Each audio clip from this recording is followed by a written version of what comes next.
iniciar sobre espaço dual e operadores, certo? Então,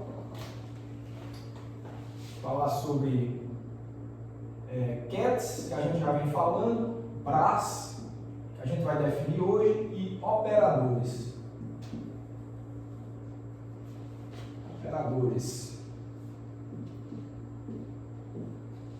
Então, basicamente, a gente vai continuar desenvolvendo o formalismo matemático necessário para a gente abordar o estudo de mecânica quântica. Como a gente tem visto, a álgebra vetorial contém os elementos necessários para a gente desenvolver esse formalismo. Então, na aula anterior, a gente viu que o cenário necessário para a gente descrever o estado físico dos sistemas quânticos é o chamado espaço de Hilbert, que é um espaço vetorial de dimensão arbitrária. Aqui a gente vai admitir, como eu já falei também, a existência de coeficientes complexos. Então, quando a gente for expressar um estado geral, um vetor estado geral nesse espaço de Hilbert, a gente vai expressar em termos de uma base, como se faz em álgebra linear, mas a expansão, esses coeficientes da expansão, dessa combinação linear, admite coeficientes complexos. Essa é uma característica do espaço vetorial que a gente está vendo aqui. E uma outra característica que a gente vai ver hoje é o fato desse espaço vetorial admitir a existência de um produto interno entre os elementos do espaço. Então, para ser espaço de Hilbert, como eu venho falando, que é esse cenário necessário que a gente está definindo, é necessário que exista esse produto interno. Esse produto interno tem que ser definido e tem que existir entre quaisquer vetores desse espaço. Bom, mas além desse espaço de Hilbert, a gente vai precisar também, desse espaço vetorial de Hilbert, a gente vai precisar de um espaço vetorial auxiliar, chamado de espaço vetorial dual, ou espaço dual simplesmente, onde os vetores que moram nesse espaço são chamados bras. Esse aqui que eu botei aqui. Então, o espaço principal, que a gente define os estados quânticos, é o espaço dos cats, que é esse espaço de Hilbert que eu falei, e vinculado a ele, você também precisa, para você desenvolver mecânica quântica com essas ferramentas matemáticas, você também vai precisar de um espaço vetorial auxiliar, que é o espaço dos bras. Por que bras? Quem são esses bras? Esses bras são os moradores do espaço dual, desse espaço auxiliar. Então, os moradores do espaço principal são os cats e os moradores do espaço dual são os bras, certo? E uma característica interessante é que cada morador, cada vetor desse espaço principal, dos cats, você vincula de maneira única um correspondente nesse espaço dual. A gente chama correspondente dual ou bra respectivo. Então, a cada cat do espaço principal, você tem vinculado a ele um bra nesse seu espaço auxiliar. Então, vamos só resumir essa história, que é o seguinte: vinculado ao espaço dos cats existe um espaço dual auxiliar, né?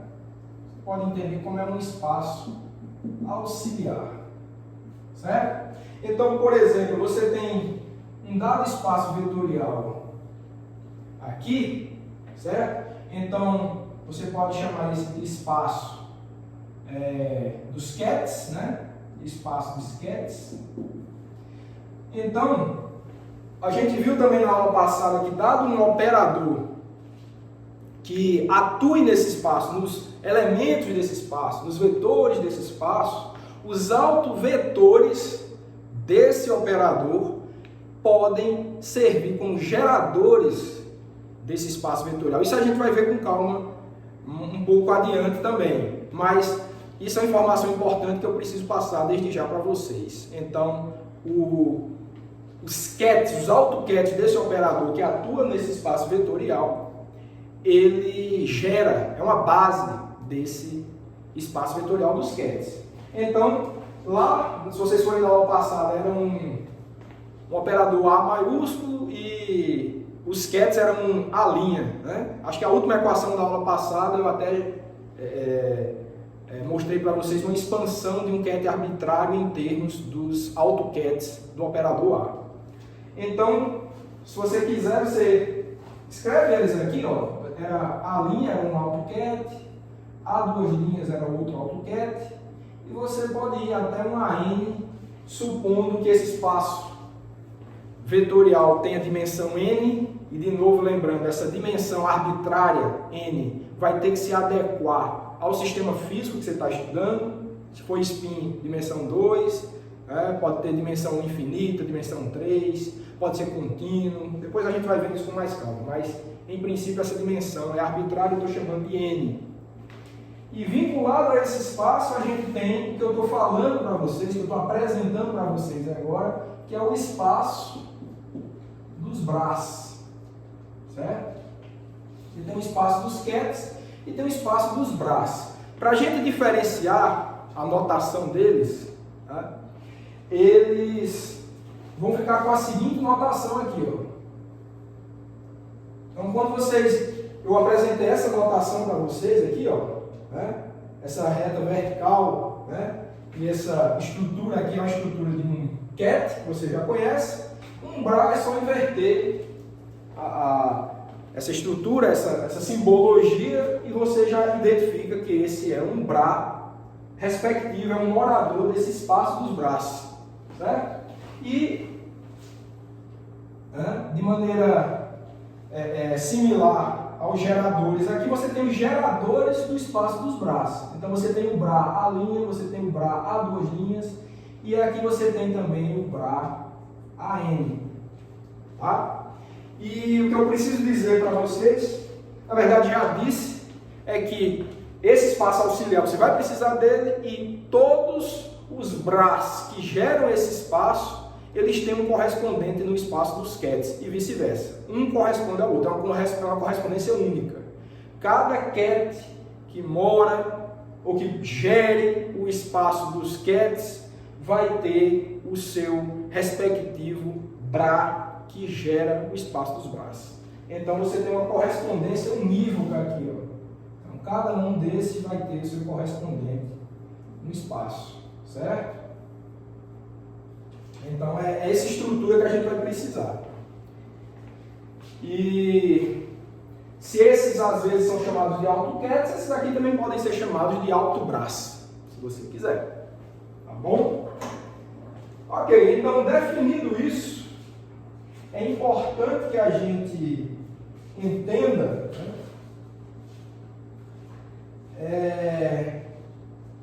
a seguinte coisa: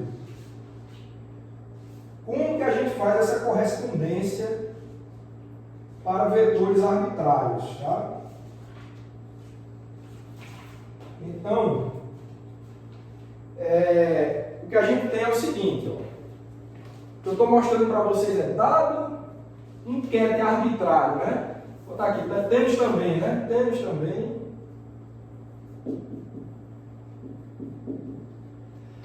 a seguinte correspondência: dado um cat arbitrário alfa, esse não precisa ser AutoCat de operador nenhum, né?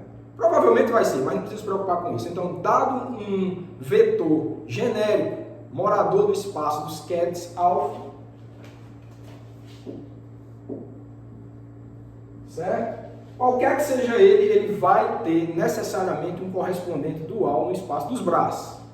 Então, eu vou representar assim, ó, com essa setinha indo e voltando, e vou botar assim, CD, e CD quer dizer correspondência dual, certo? Então, ele vai ter o seu correspondente dual, que é o Bra alfa. Então, cat alfa tem o seu correspondente dual, Bra alfa. O caso desses geradores do espaço dos QETs aqui que eu falei, ó, dado um conjunto de geradores, A', A2', AN, vai ter uma correspondência dual com bras respectivos. Bra A', Bra A2' e um Bra AN. Certo?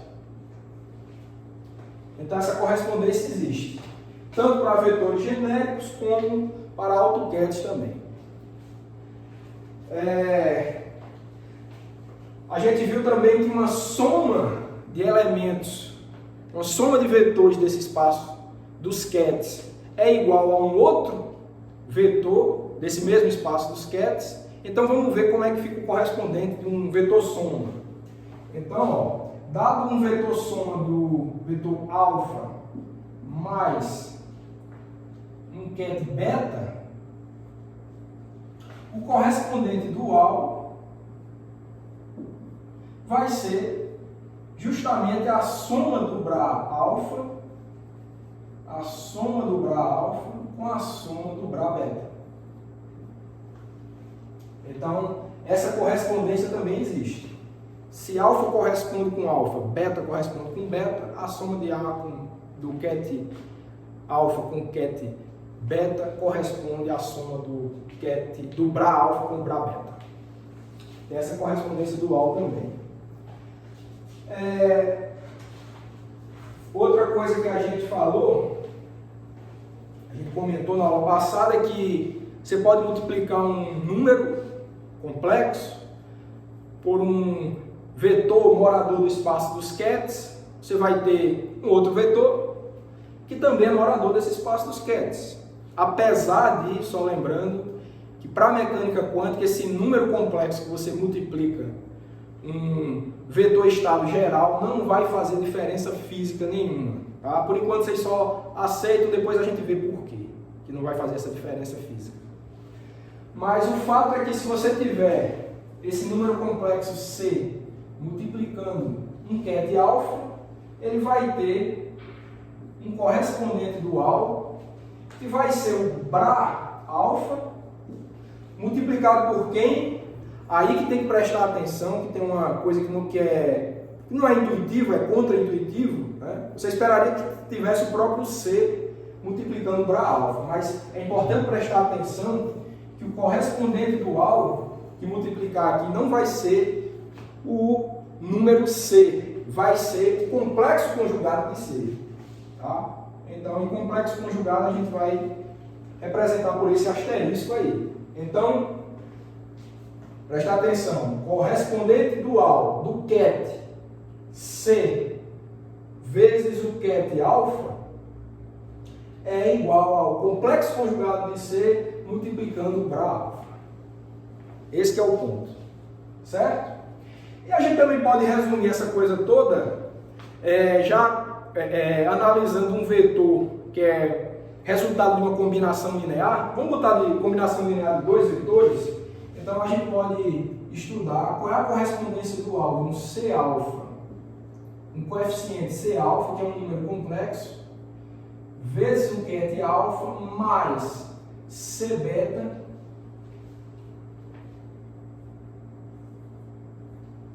vezes QET beta, certo? Esqueci aqui, correspondência dual. O correspondente dual, isso aqui é uma combinação linear, né? Isso aqui tudo é um QET, que é a combinação linear dos QETs alfa e beta. E o correspondente dual aqui, ele é o seguinte, ele vai ser a soma desses caras, mas com os braços correspondentes. Então, se aqui o QET é C alfa alfa, aqui você vai ter um C alfa estrela, né, asterisco, Bra alfa, mais um C beta, complexo conjugado multiplicando o Bra beta. Certo? Então, de novo, só prestando atenção que o que eu acho que não é tão intuitivo é essa questão de quando você vai estudar o correspondente dual da estrutura de multiplicação de número complexo por vetor, esse número no espaço dual ele vai ficar complexo conjugado. Tá? E a soma é mantida. Então, realmente essa é a estrutura mais geral aqui. Né? Poderia ser uma soma de N elementos aí também, mas a estrutura se mantém. Tá? Sempre multiplica o complexo conjugado pelo respectivo BRA. Esse é o vetor correspondente no espaço dos BRAs. Né? Ok? Então, basicamente, essa estrutura que vocês têm que ter em mente é necessária também para fazer o nosso estudo de mecânica quântica que a gente vai desenvolver. E repetindo, tudo isso pode parecer abstrato, na verdade é abstrato, ninguém está vendo física aqui, está vendo matemática, mas, repito, todo esse formalismo é necessário para a gente estudar sistemas quânticos de acordo com o formalismo da teoria. Tudo isso é necessário, nem mais nem menos. Bom, eu vou dar um número para essa equação, esse conjunto de equações, vou chamar de número 1 aqui. Número 1, vou numerar todas, não. Todas elas aí eu vou dar o número 1, então eu vou, quando eu quiser lembrar dessas equações, eu vou dizer o conjunto de equações 1. Certo, agora, o que é importante que eu falei para vocês, que é necessário para que esse espaço dos Ketts seja um espaço de Hilbert, é necessário que esse espaço seja dotado da propriedade de produto interno entre os seus elementos. Produto interno é sempre entre dois elementos desse... Você só faz produto interno entre dois elementos desse espaço, e para ser espaço de Hilbert precisa disso. E a mecânica quântica também exige que você tenha essa propriedade, que o cenário em que você trabalha com esses vetores estáveis possua essa propriedade de produto interno. Então vamos definir produto interno e ver suas propriedades agora. Então, produto interno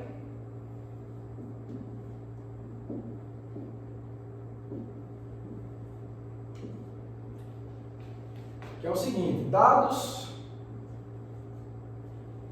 dois Ketts alfa e beta, definimos o produto interno entre eles como o produto interno a gente define assim, ó. Se eu quero fazer o produto interno entre alfa e beta, eu vou pegar o BRA beta, certo? Por isso que a gente precisa desse espaço, uma das razões da gente precisar desse espaço dual. Então eu vou pegar o BRA beta e executar uma multiplicação aqui do tipo produto interno com Ket alfa. Então, por definição, é isso. E de maneira simplificada, você pode escrever somente como sendo beta alfa. Tá? Então, essa, na nossa notação que a gente está utilizando, essa notação de BRA e Ket, a propriedade de produto interno entre dois vetores é representada dessa forma. Eu vou chamar essa equação de 2. E vamos ver agora algumas propriedades, tá? Então, propriedades. Vamos ver que propriedades importantes a gente pode falar a respeito do produto interno.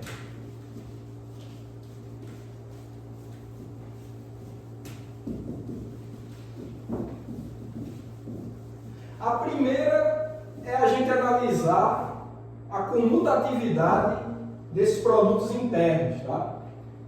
Ou seja, será que o produto interno entre beta e alfa é igual ao produto interno entre alfa e beta?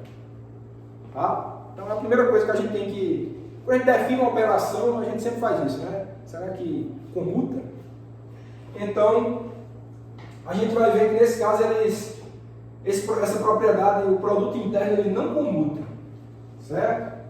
Então, o fato é o seguinte, o produto interno entre beta e alfa, tá? Desse direito, esse beta e esse alfa, ele vai ser igual a produto interno entre alfa e beta.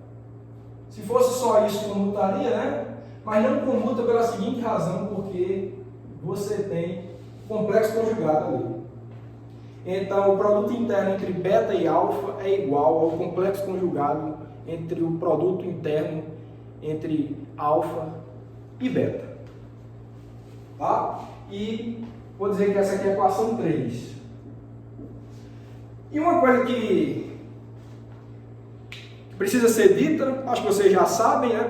Já estudaram produto interno, provavelmente em álgebra linear, é que o resultado do produto interno entre dois vetores, claro, o produto interno é sempre entre dois vetores, é que ele resulta em um número. Tá? Isso aqui é válido também. Mas no nosso caso específico, esse número ele pode ser complexo. Certo? Então, o resultado de um produto interno entre dois vetores do espaço dos sketches resulta em um número complexo. E quando você inverte a ordem da operação de produto interno, o número não se mantém, você obtém um complexo conjugado, é isso que diz a equação número 3. Certo, que outra propriedade a gente pode definir? Bom, como vemos, outra propriedade, né? Se o produto interno for entre o vetor e o próprio vetor, da propriedade 3 a gente está vendo que se a gente inverter vai dar a mesma coisa.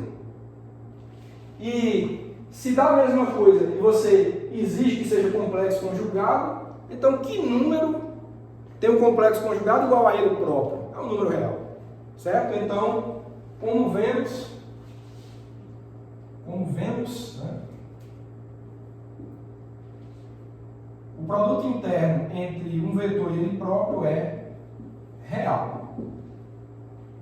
Então, esse é um fato e temos também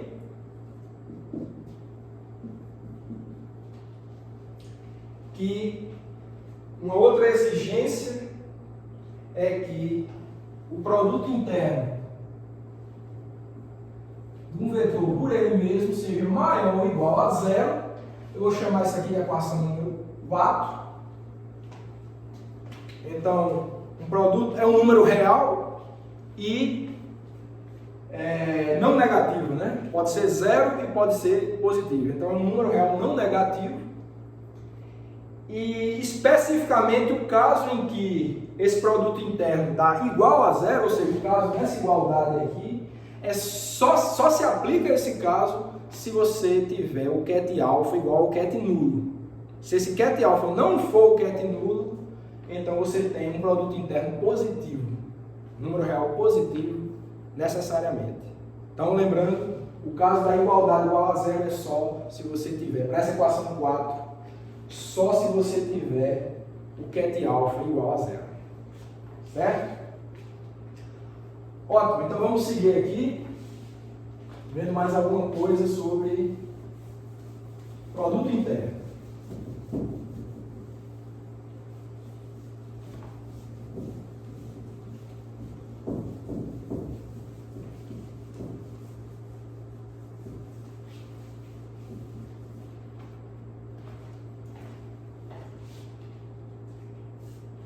Tá, então uma outra definição que a gente faz a partir da propriedade do produto interno é a análise de se dois kets são ortogonais entre si. Vamos ver isso agora. Então, dois kets arbitrários, tá? Dois kets alfa e beta são ditos ortogonais se o produto interno entre alfa e beta for igual a zero. Aí eles são ortogonais. Só chama atenção para a diferença entre essa equação 5 e a 4, que aqui é produto interno entre um ket e ele próprio, e aqui é o produto interno entre dois kets distintos. Então, esses dois kets distintos, eles são ditos ortogonais se o produto interno entre eles for igual a zero. Ok. Então, podemos também definir a norma de um vetor, similar ao que a gente faz lá nos cursos de álgebra linear também. Como é que a gente define uma norma e como é que a gente normaliza, né, um vetor, como é que a gente define essas coisas nesse contexto. Então, a partir de um ket alfa, podemos definir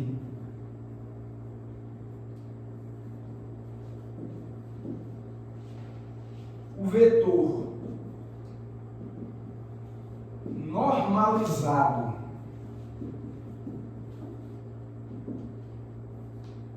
alfa til como, tá? Vamos supor que o alfa é um ket genérico e a gente quer normalizar, encontrar um vetor normalizado a partir desse ket alfa. Como é que a gente faz isso?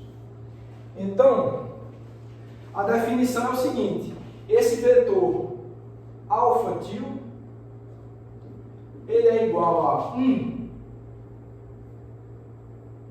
sobre raiz do produto interno de alfa alfa vezes o próprio ket alfa. Essa é a equação 6. Então, sendo alfa um ket qualquer, você obtém a partir dele um ket normalizado se você multiplica por esse número aqui, ó, 1 dividido por raiz do produto interno de alfa com alfa. Alfa com alfa a gente já viu que é um número real, certo? Raiz disso é real, então esse coeficiente inteiro, esse quociente inteiro aí é real. E eu acho que está claro, eu vou deixar como exercício para vocês, tá? Para mostrar que de fato esse vetor é normalizado. Acho que não é difícil, é só vou só deixar para vocês provarem aí. Notem que alfa til é igual a 1. Isso é a definição de normalizado. Então, um ket normalizado é quando o produto interno dele com ele próprio é igual a 1, a unidade. Isso, aí você diz, esse ket está normalizado. Certo? Eu acho que aqui está claro, né? É só você pegar, esse é o ket inteiro, como é que você faz o produto interno disso com ele próprio? É só pega o Bra correspondente, né? O correspondente do alfa. Vai ter um Bra alfa multiplicado por isso aqui. Agora isso aqui é um número real, então é o próprio. Quando for tirar o complexo conjugado é o próprio. Então vai ficar produto interno de alfa alfa dividido por produto interno de alfa alfa, que é 1. Então é só isso. Tá? Façam essa continha. É simples de ver, muito simples.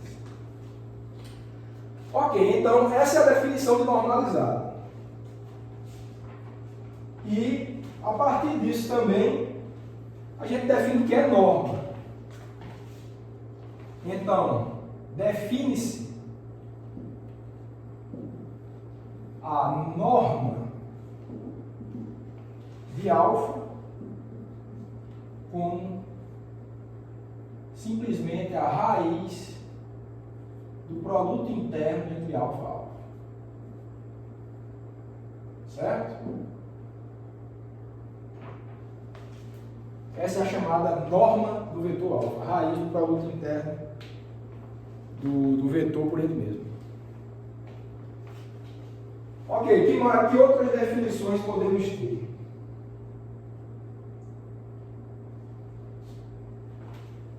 Bom, em termos de produto interno eu vou parar aqui, eu vou passar a falar agora sobre operadores, voltar a falar sobre operadores, comecei na aula passada, mas uma coisa importante que precisa ser dita em relação à questão da normalização é o seguinte: de novo, eu falei para vocês, na aula anterior, já falei, na aula de hoje, e vou repetir agora. Dado um ket, que vocês sabem já representa o estado físico de um sistema quântico, a partir dele você tira todas as informações que a teoria quântica pode te dar, vocês já sabem. Quando vocês multiplicam um número complexo por esse número, eu já falei para vocês também que o estado físico não vai mudar por causa disso, certo? Então, multiplicar um número complexo por um ket, globalmente, no sentido, pega esse ket, multiplica por um número complexo, então, isso não altera o estado físico desse sistema. Tudo bem, então, para que a gente padronize isso, para que a gente simplifique, por enquanto é só uma padronização. Já que a gente tem essa liberdade de multiplicar por qualquer número complexo e manter o mesmo estado físico, o que é interessante no momento é manter uma padronização no sentido de que, já que eu tenho essa liberdade, para isso não ficar sem ser fixado, vamos definir os estados, os vetores estados, como sendo sempre normalizados, para evitar de ficar carregando número complexo, multiplicando esses vetores aleatoriamente, para evitar essa aleatoriedade, vamos trabalhar sempre partindo do ponto de vista que esses vetores estados devem ser normalizados. Por enquanto, é só para fixar essa liberdade, para evitar essa aleatoriedade, certo? Mas mais para frente, quando a gente estudar medidas quânticas, a gente vai ver que vai ter uma razão física para a gente estar fazendo isso. Não é simplesmente para deixar conveniente, para deixar bonitinho os vetores todos normalizados. Então, por enquanto, é só uma informação de conveniência matemática para a gente evitar de estar carregando coeficientes na frente de vetores, um número C aqui aleatório na frente do ket, a gente evitar estar carregando isso, então a gente não multiplica ele por nada e trabalha com vetores desse espaço de Hilbert que sejam normalizados, ou seja, que tem essa característica aqui, o produto interno dele, por ele próprio, seja 1. Já que tem a liberdade, então a gente pode fazer isso, então vamos padronizar, vamos trabalhar assim, que fica mais simples do ponto de vista matemático. Mas, repito, mais para frente não é só uma conveniência matemática, não, vai ter uma razão física também para a gente fazer isso. Ok? Bom, então, por hora, as noções de produto interno, as principais propriedades já foram expostas para vocês, são importantíssimas, vamos usar, tudo isso que a gente está vendo aqui vai ser utilizado certamente no resto do curso, mas agora eu vou interromper um pouco essa parte de produto interno e vou falar um pouco mais sobre as propriedades dos operadores.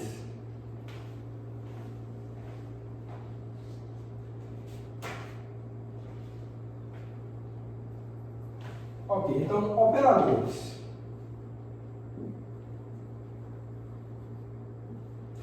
Já falei também na aula passada para vocês que em termos de notação, esses operadores a gente sempre vai utilizar uma letra maiúscula com um acento circunflexo em cima, tá? Um chapéuzinho em cima, então nessa nossa notação vai ser assim, operadores vão ser representados dessa forma e o modo com que eles atuam nesse cenário que a gente está trabalhando aqui, que é o espaço de Hilbert, eles vêm atuar como operadores sobre os kets, vão em geral causar transformações sobre esses kets e em termos de notação, já falei também para vocês que os operadores atuam nos kets pela esquerda. Então, os operadores atuam nos kets, né? Os operadores atuam nos kets pela esquerda.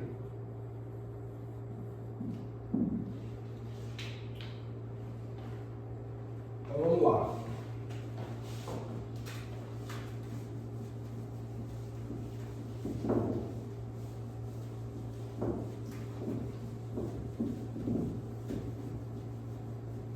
Vou apagar aqui também para ganhar um pouco de espaço.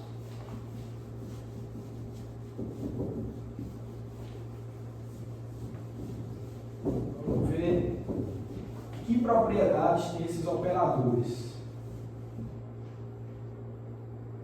Então, em geral, você tem um operador X, tá? Com esse chapeuzinho aqui nele. Então, quando você vê uma letra maiúscula com um chapeuzinho, é um operador. Ele deverá atuar em um ket alfa genérico pela esquerda. E quando isso acontece, a gente vai utilizar uma notação simples, que é simplesmente X alfa. Vou chamar essa aqui de equação 7. Essa estrutura eu já havia mostrado para vocês na aula anterior. Mas vamos agora, a partir disso, estudar as propriedades que esses operadores possuem. A primeira propriedade que a gente deve estudar é quando que dois operadores eles são iguais entre si. Dado um operador x e um operador y, como é que eu digo, quando que eu digo que esses dois operadores eles são iguais? Então, dados os dois operadores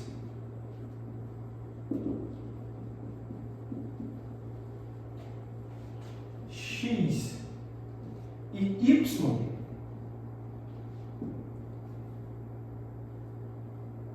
eles são ditos iguais,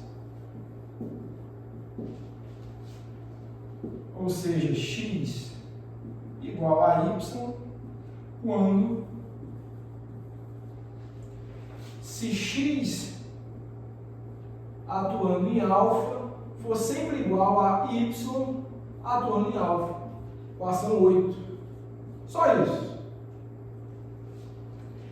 Mas para qualquer alfa, isso tem que ser verdade para qualquer alfa existente no espaço dos kets. Então, simplesmente dois operadores x e y são iguais se essa equação 8 for verdade. E é interessante relembrá-los que a atuação de um operador num ket resulta em outro ket. Então entendam isso daqui tudo como um ket, isso daqui tudo também como um ket. Então, no caso, seriam dois kets iguais. Então é importante isso. É importante ter em mente qual é a estrutura matemática dessas propriedades que a gente está definindo. Tem um ket, que é um vetor estado. Você tem um produto, você tem um espaço dual que contém vetores duais, que são braços, tem notação distinta, tem uma natureza distinta. A partir disso você define produto interno entre elementos do espaço dos kets. Então, esse produto interno ele te resulta, no caso mais geral, em um número complexo. E aqui a gente está vendo que tem estruturas que são operadores. Operadores nem são vetores, nem são números, são operadores. Eles têm uma estrutura singular, exclusiva deles. Essas entidades, eles atuam, esses operadores, eles atuam nos kets e ao fazer essa operação, essa atuação, o que você vai obter como resultado é outro ket. Então, tem que ter em mente, fixado na nossa mente, o que é que essas estruturas produzem. Tá, então, vamos ver que propriedades a gente pode, que propriedades outras a gente extrai da noção de operadores. Então, o operador x é dito nulo se o x atuando num vetor alfa qualquer for igual a zero. Equação 9. Isso, novamente, qualquer que seja o estado alfa. Não tem restrição nenhuma, é um alfa genérico. Então, se isso sempre for verdade, você diz que esse x é o dito operador nulo desse espaço vetorial, atuando nesse espaço vetorial. Tá, que propriedades a gente tem? Similar ao que foi feito para a correspondência dual, vamos ver as propriedades aqui dos operadores. A gente viu propriedades de cats, viu propriedades de braços, agora vamos ver propriedades de operadores. Então, a primeira propriedade que é importante falar é a da soma, né, que é comutativa, né, soma comutativa.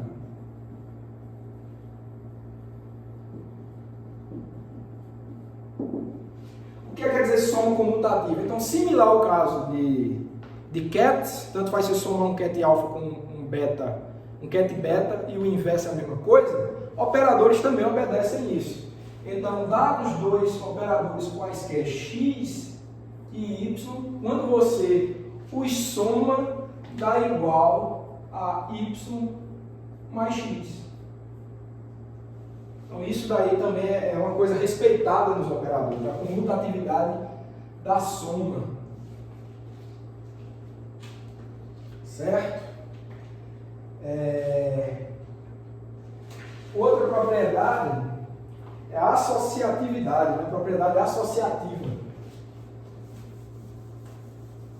Também vinculada à soma de operadores.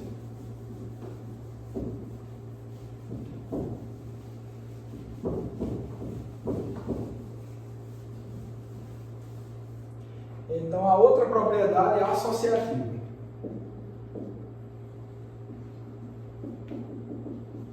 Então, dados três operadores x, y e z, quando você somar dessa forma, né, então você tem o quê? Tem a soma de três operadores que você pode entender como a soma de x mais y, depois soma com z. Soma de x mais y é um operador também, né? Isso aqui tudo é um operador, isso aqui é um operador. Então, isso daqui tanto faz você somar agrupando assim, associando assim, como também assim. X mais y mais z. Essa associatividade da soma de operadores é válida. E essa aqui fica sendo a nossa equação de número 11. Tá? Então é outra propriedade importante ligada à soma de operadores.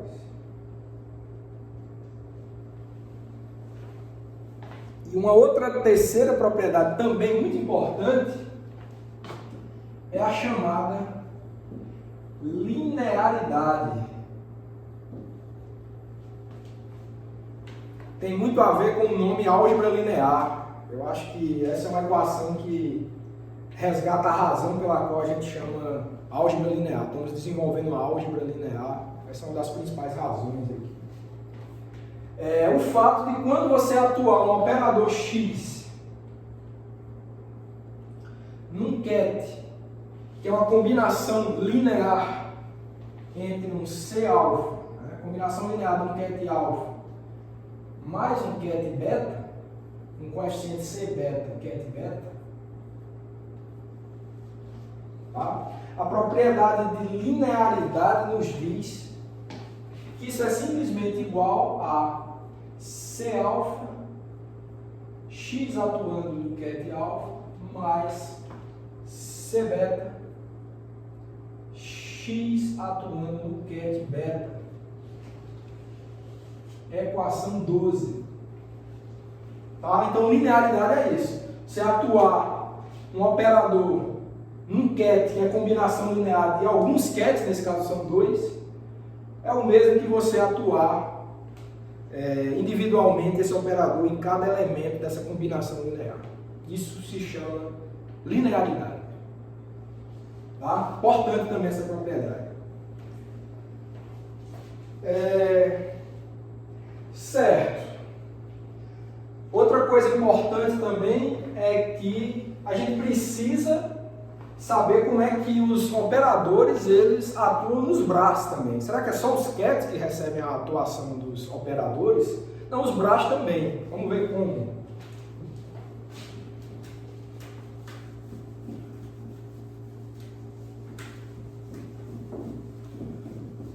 Vamos ver como é que esses operadores atuam nos braços.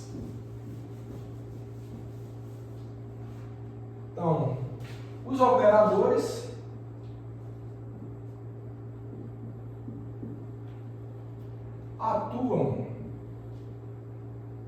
atuam nos braços pela direita, ou seja, dado um Bra alfa, você pode atuar um operador pela direita nele. E dessa notação aqui a gente pode simplificar e escrever somente a atuação, sem o parêntese, tá? Sem os parênteses. Então,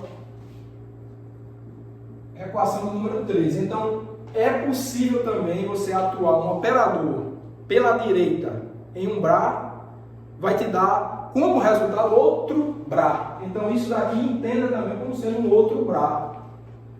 Certo? Então, esse operador atuou pela direita num Bra alfa, em geral vai causar uma transformação, mas necessariamente o resultado dessa transformação, em geral, vai ser um outro Bra. Pode ser até o mesmo, se for uma identidade, como a gente vai ver, mas necessariamente é outro Bra. Em geral, outro Bra. Certo?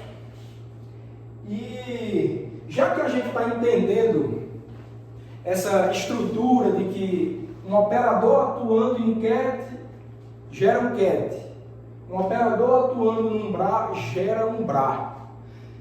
Então, cats e Bras, existe uma correspondência dual, como a gente já viu no início da aula. Então, como é que fica a estrutura da correspondência dual entre vetores que são resultado da aplicação de um operador em um cat? Como é que fica o correspondente dual? Vamos ver isso agora. Então, em termos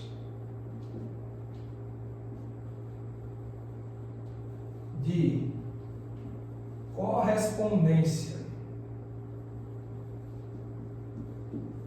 dual, temos, vou apagar aqui, para a gente ver com que cara ficam os correspondentes duais quando operadores estão envolvidos na estrutura. Vou apagar aqui também para a gente ganhar espaço.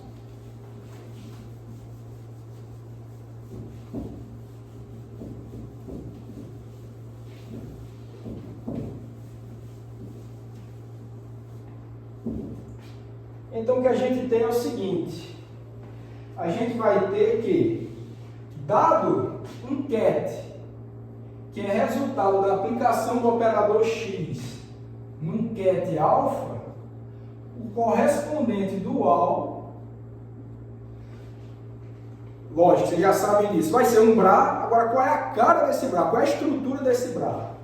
Vai ser um Bra alfa, sendo aplicado pela direita um operador x, somente isso? Não. Esse operador x não é o mesmo. Ele tem uma estrutura diferente em geral, uma estrutura diferente. E a gente simboliza dessa forma. Tá? A gente chama esse operador aqui, ó, vou botar isso aqui em equação 14. Uma equação 14. Onde x, a gente chama isso daqui, pessoal, de esse símbolo ali de adaga, certo? Então a gente chama isso aqui de x adaga.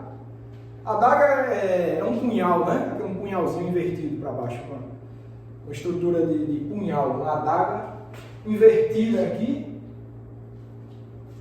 onde esse x adaga é assim que você lê. Então sempre que você vê um operador com essa estrutura aqui, você diz, pode ser A adaga, B adaga, X adaga, certo?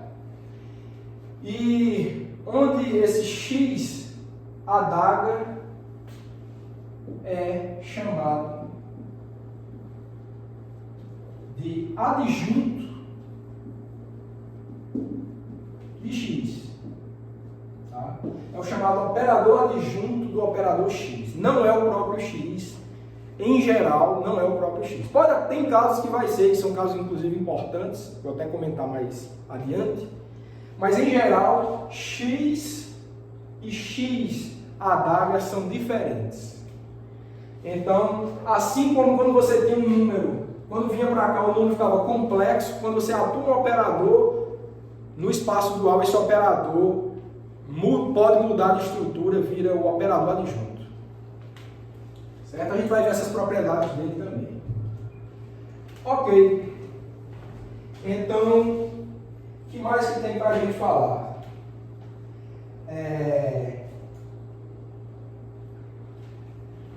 Acho que isso já vou adiantar para vocês essa parte, né? Achei que era mais para frente, né? Mas um operador X é dito hermitiano se ele for igual ao seu adjunto. Se o operador X for igual ao seu adjunto, se x for igual a x a W, então você diz que esse operador x ele é hermitiano.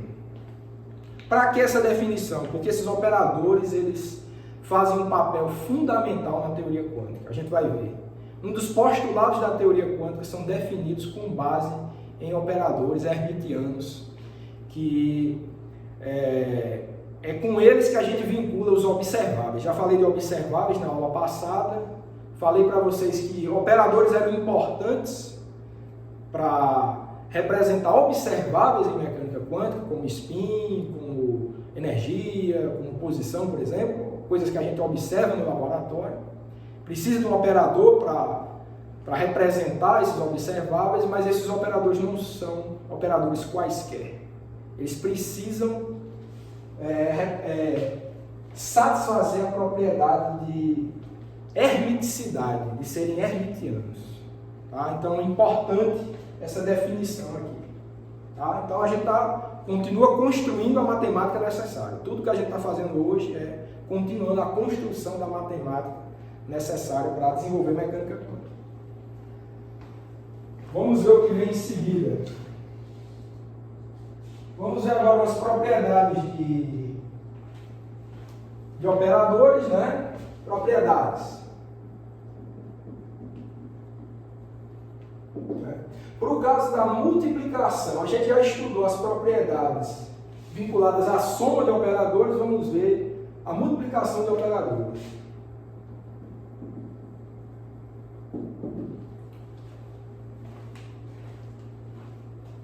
Para a multiplicação, a gente tem o seguinte: a primeira propriedade é, em geral, temos que o produto de dois operadores, que também é um operador, viu? Somar dois operadores é um operador, multiplicar dois operadores é outro operador, mas em geral, o produto de x com y é diferente do produto de y com x. Ou seja, o que eu estou dizendo para vocês é que, em geral, operadores não comutam em relação à multiplicação. Comutam em relação à soma, mas para multiplicação não. Também essa propriedade matemática tem um papel fundamental na teoria quântica, como a gente vai ver. Tem a ver com a relação entre observáveis físicos. Certo, então por hora só entendam isso, que eles em geral não comutam. E dois, acho que agora é a associatividade. Para a multiplicação, a associatividade se mantém, certo? Então, associatividade se mantém para a multiplicação. Então, o produto de x, y e z, se você entende a multiplicação dessa forma, isso daqui é igual a x, y, z dessa forma. Isso aqui é um operador vezes o z, esse aqui é x vezes um outro operador. Se você quisesse até, já que tem essa liberdade, você pode até tirar esses parênteses que não tem sentido, não tem necessidade de manter esses parênteses, então fica somente XYZ. Equação 17.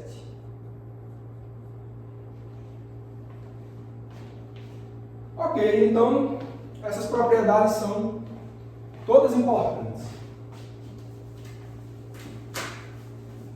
Vamos ver o que vem a seguir.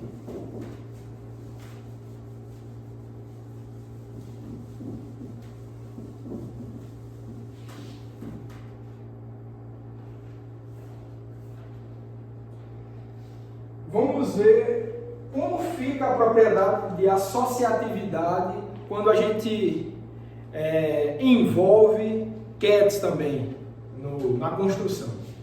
Então, além daquilo lá da equação 17, é interessante notar o seguinte, ó, que quando dois operadores x e y atuam num ket alfa,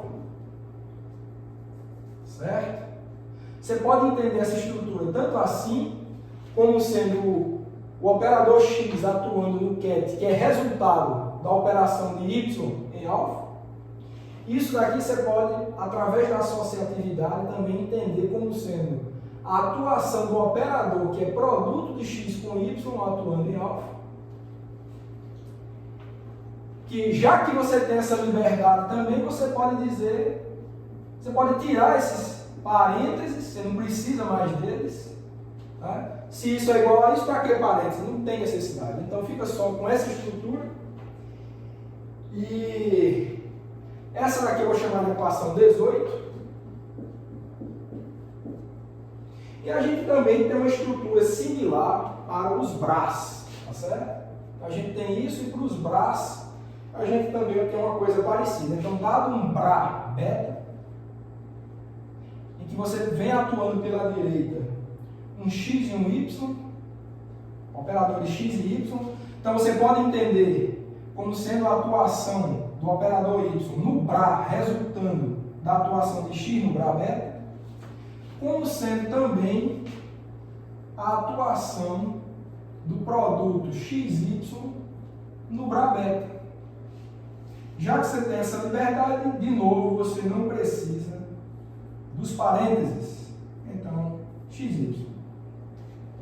Pode ficar só com essa estrutura e eu vou chamar essa equação aí de equação 19. Certo? Vamos agora voltar a falar de operadores adjuntos, tá? Que tem a ver com a correspondência dual. Vamos ver algumas coisas a mais que a gente pode falar sobre isso.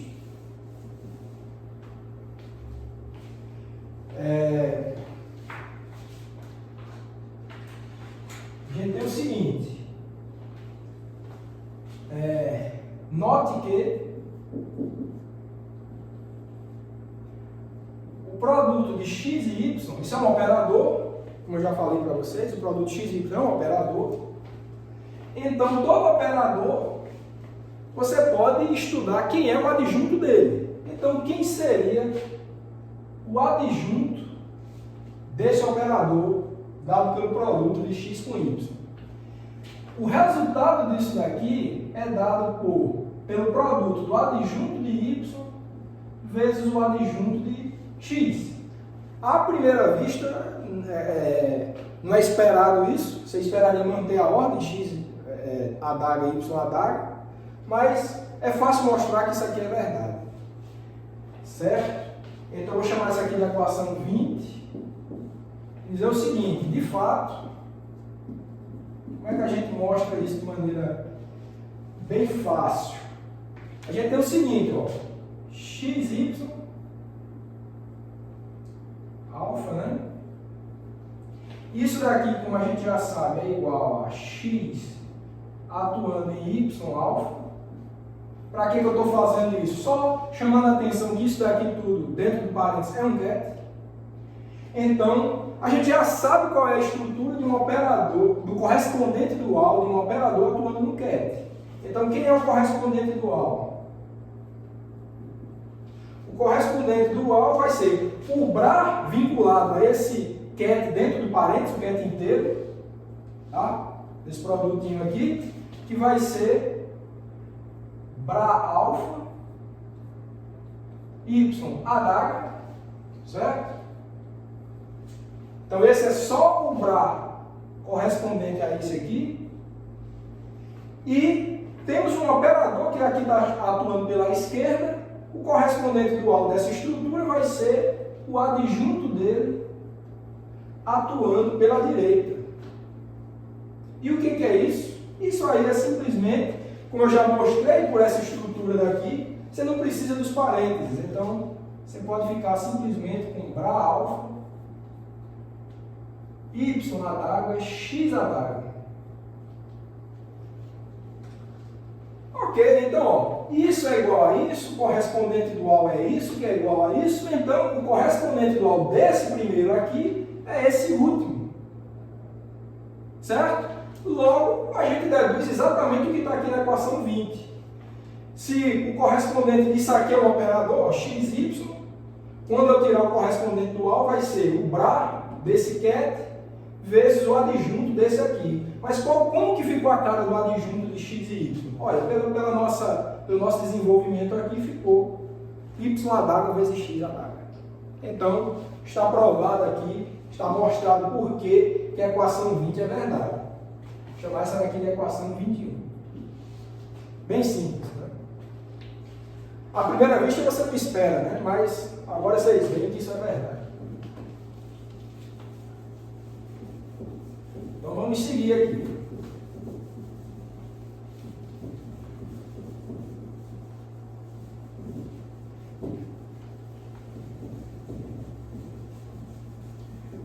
Acho que agora a gente vai estudar um pouco da estrutura de produto interno envolvendo operadores também.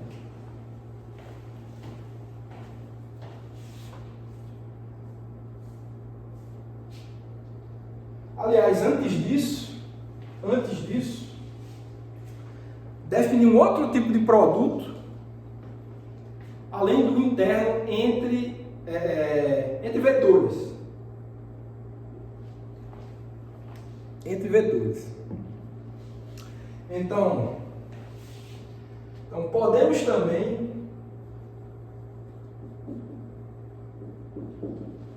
definir o chamado produto externo. A gente tem o produto interno, que é entre vetores. Como é que fica a estrutura do produto externo? Olha, o produto externo é só inverter. Se o produto interno é um Bra vezes um ket, aqui é um ket vezes um Bra. Isso é possível também, tá? Então, você pode definir um produto externo entre o ket beta com o Bra alfa. Isso daqui vai ser simplesmente igual a essa estrutura aqui, ó. Chamada equação 22, que pode ser entendido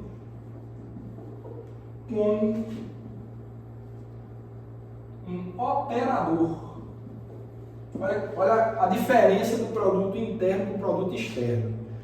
O produto interno resulta, no caso mais geral, um número complexo. O produto externo entre vetores, um ket e um Bra ali, resulta como um operador. Então, é importante essa diferença e essa estrutura vai ser útil também para o nosso desenvolvimento do formalismo da teoria quântica. Certo? Então fica aí a noção de produto externo. E vamos ver, a gente vai conseguir enxergar por que ele fica com essa cara de operador, certo? Então, note que vamos observar o seguinte.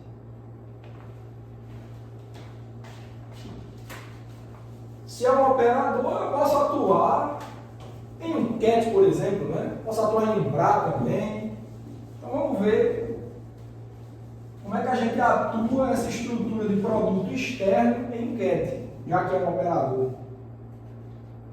Então, a gente tem o seguinte, ó. ket beta Bra alfa,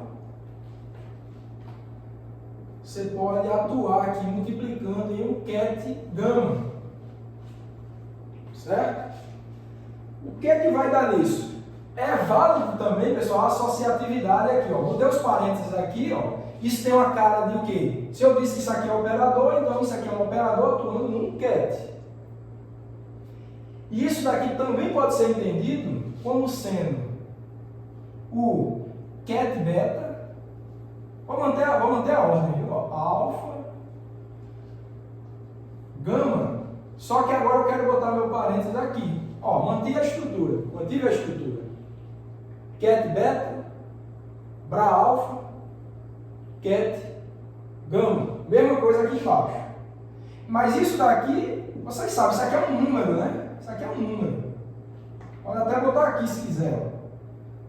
Alfa, gama, beta. Isso é um número, né? E isso daqui, se é um número vezes um ket, é um próprio ket. Então veja que de fato tem estrutura de operador. Atuou isso daqui num ket, deu outro ket. Então, de fato, essa estrutura aqui tem uma função de operador. Esse produto externo tem função de operador. Equação 23.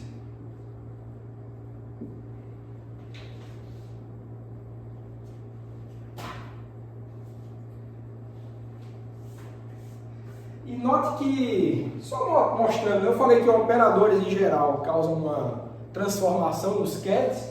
Um operador com essa estrutura aqui, ele era um ket gama, atuou esse operador aqui, ficou um número complexo vezes um ket beta. Lembrando que número complexo multiplicando o ket não tem muita importância o número, com que número é esse, porque não tem alteração física nenhuma. Então, no fim das contas, a transformação foi mudar um ket gama transformar num ket beta. Se você pensar em termos de espaço euclidiano, isso seria uma rotação, por exemplo. Pode enxergar como uma rotação do ket inicial gama para o ket final beta. Certo? Então, já que a gente está convencido que esse produto externo tem a estrutura de operador, então a gente pode estudar o seguinte. Podemos observar que se x é igual,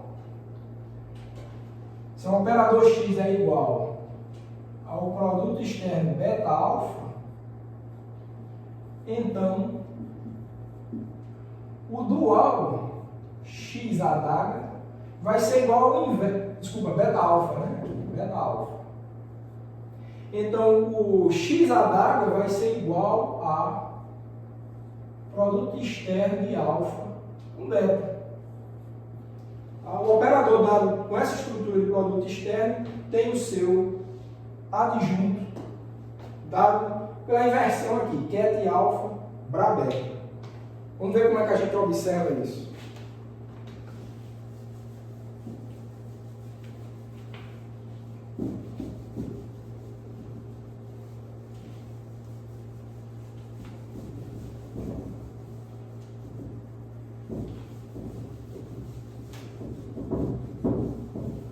Ok. Então, para a gente observar, tem que atuar em um ket, né? Então, você tem o seguinte, ó, vamos começar por aqui. Vamos começar por essa estrutura. Então, você tem, de fato, né? Então, o que você tem é o seguinte, você tem um ket beta Bra alfa, atuando em um gama, certo? Então, de novo, você pode enxergar isso aqui como um operador, né? Vou botar com essa estrutura aqui, que a gente tinha no início. Operador, que é igual ao, como a gente já viu, é isso daqui, ó. O resultado da equação 23 vai ser alfa beta um número, né? Produto interno alfa, beta, desculpa, alfa, gama, bracket, beta. Certo? O resultado é esse. Qual seria o correspondente do alfa, né? Lembrando que isso daqui é o x, né? Esse aqui seria um operador x. O correspondente dual desse daqui, a gente já sabe, vai ser o complexo conjugado desse número aqui, seria alfa, gama, complexo conjugado, que pela propriedade de produto interno a gente sabe que é só inverter, né? Então a gente sabe que isso aqui é simplesmente gama, alfa. É só olhar as propriedades de produto interno que vocês vão relembrar isso aí, certo? Então, se esse número aqui, o complexo conjugado dele é isso daqui, vezes, se era ket beta, vai ficar bra beta. Ok? E pela propriedade de associatividade, isso daqui é gama, sendo atuado pela direita por alfa, beta. Certo? E se foi feita uma correspondência dual disso daqui, então é simplesmente porque essa estrutura aqui é o adjunto de x. Tá? E era isso que a gente queria mostrar aqui, ó, que x adaga é ket alfa bra beta. Tá bom? Então está mostrado isso. Ok, então na equação 24.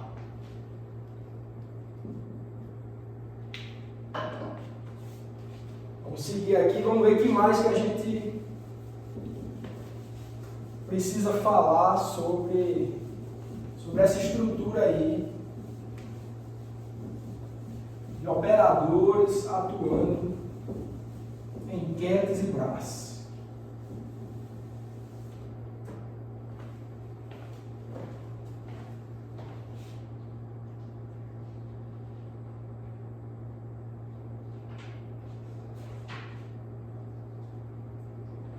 Então, temos também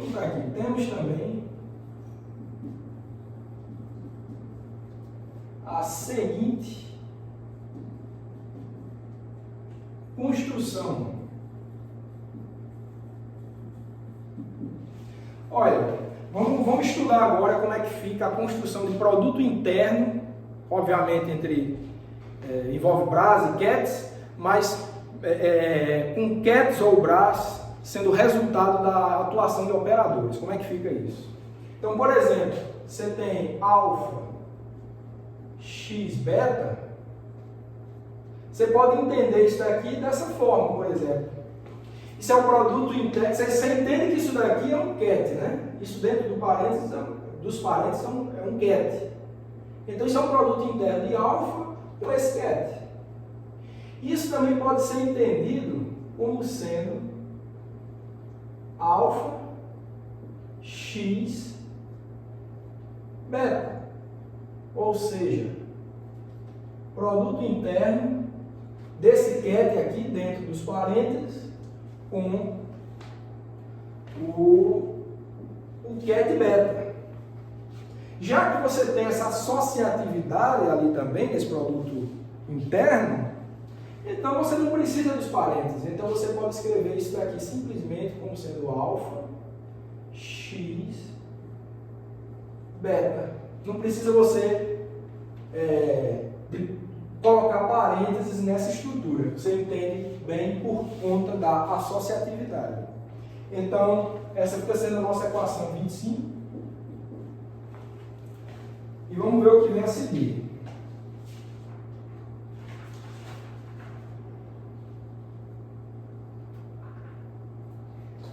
Então, uma coisa importante é o seguinte. Observe que vamos trabalhar com a seguinte estrutura agora. Esse produto interno aqui, ó, alfa, x beta, né? Ele é igual, já sabe, né? Foi o que a gente fez aqui em cima, o produto interno de alfa com o ket, resultado de x beta, tá? E pela propriedade de produto interno, né? Produto interno não comuta. Quando você troca a ordem dos vetores, você precisa do complexo conjugado. Então, como é que é alterar a ordem dos vetores? Ó, é o produto interno de alfa com esse ket x beta aqui. Então, o produto, se você quer inverter a ordem, você vai precisar do BRA correspondente a esse parênteses aqui, que é o quê? Beta.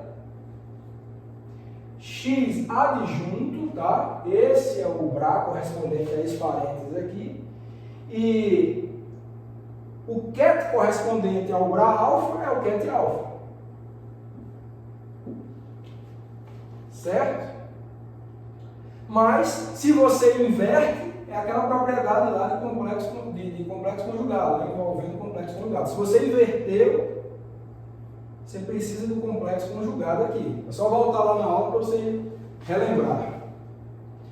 E como eu não preciso da propriedade de associatividade, então isso daqui vai ficar simplesmente igual a beta x adaga alfa complexo conjugado. Note que isso aqui é produto interno, né? Então, você vê essa estrutura toda, pode parecer uma coisa formidável, mas é um número complexo, não tem nada demais. Sempre que você vê uma estrutura dessa, né? Quando você vê uma estrutura dessa, você entende que isso dali é um número complexo.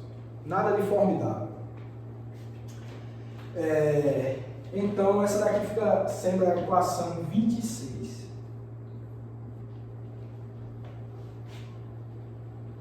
Ok? Então, só para finalizar,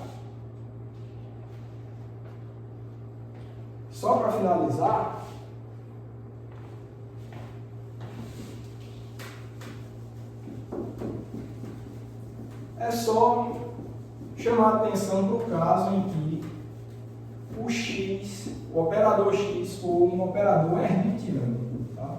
Só quero chamar a atenção nesse final para isso.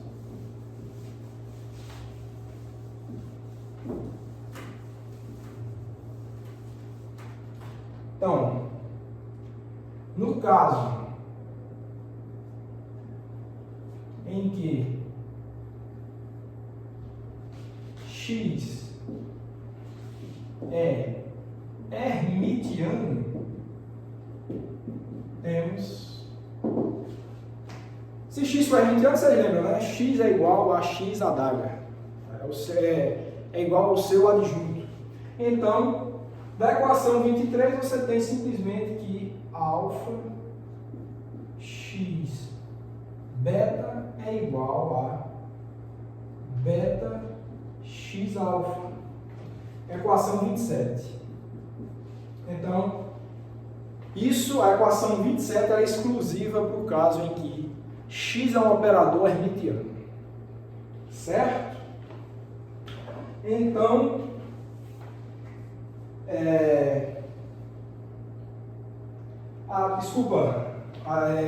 complexo conjugado, né? Complexo conjugado precisa. Tá?